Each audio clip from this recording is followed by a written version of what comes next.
is called Brightest and Best.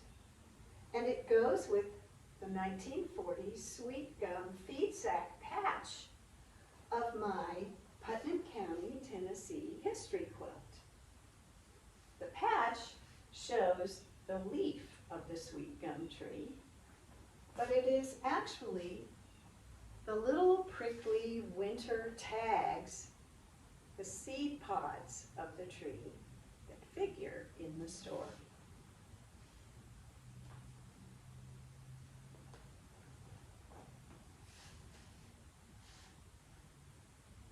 Brightest and best of the sons of the morning, dawn on our darkness and lend us thine aid. Star in the east, our salvation is borning.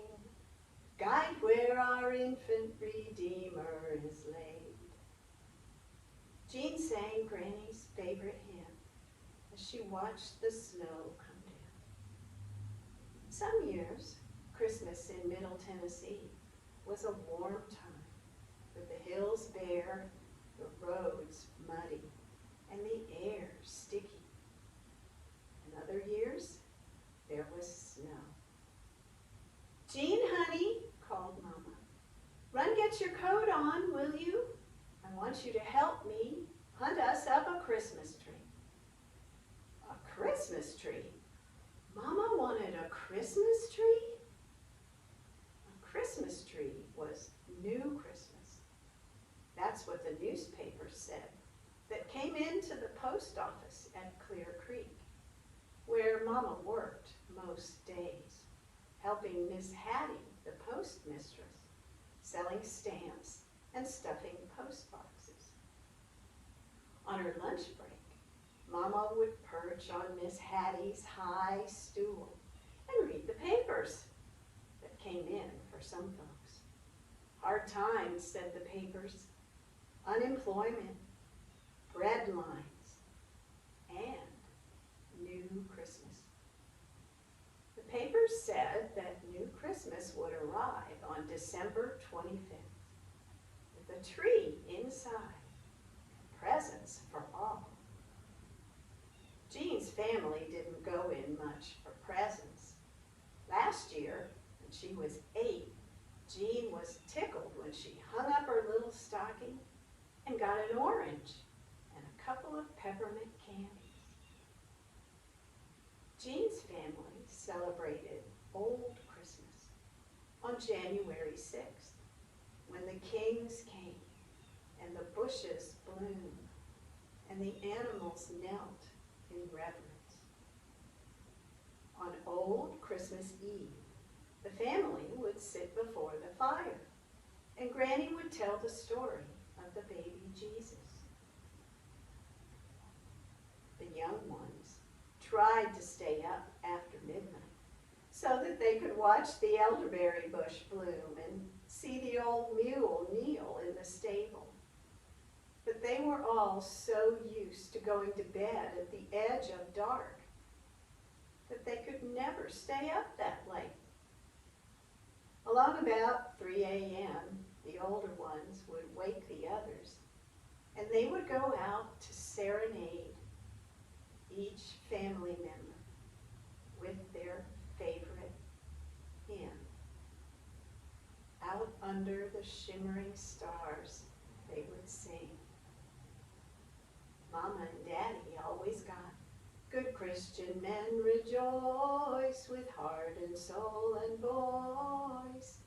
And Granny got, brightest and best of the sons of the morning, dawn on our darkness and lend us thine aid. Star in the east, our salvation is borning. Guide where our infant Redeemer is laid. But now, Mama wanted a Christmas tree. Foolishness, said Daddy, I'll have nothing to do with it. And so it was that Mama and Jean went out on Christmas Eve to find the family's first Christmas tree. As they left the house, the wind grabbed the door and slammed it behind them. and they found themselves in the worst snowstorm they had ever seen. Flakes in dabs as big as half your hand were falling.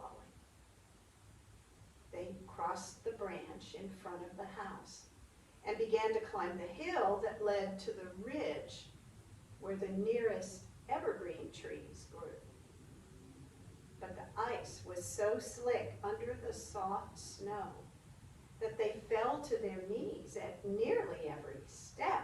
Oh, the wind slapped their faces and their tears froze on their cheeks. "We have to go back," cried Mama, right in Jean's ear. "No, Mama, I want a tree for Christmas." "Well, it don't have to be a pine tree now, does it? I think I know where we can find us a tree."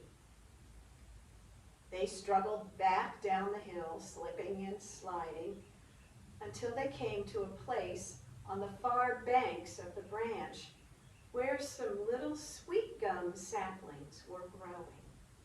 The leaves were long gone, but the little winter tags were hanging all over the branches and looked right cheerful. Mama pulled out her hatchet and cut one down. And they took it back to the house. And they propped it up in a corner. After supper, they decorated it with popcorn strings and bits of bright paper cut from the Sears Roebuck catalog and hung on the tree in loops of red yarn. Then after midnight, they went out caroling. Brightest and best of the sons of the morning, dawn on our darkness and lend us thine aid. Star in the east, our salvation is borning. Guide where our infant Redeemer is laid. The next morning, there were wine-sap apples pulled from the cellar hole and hung on all the branches. And under the little tree was a big plate of molasses candy that Mama had made. The sharp tang of the apples filled the house, and there were enough to go around.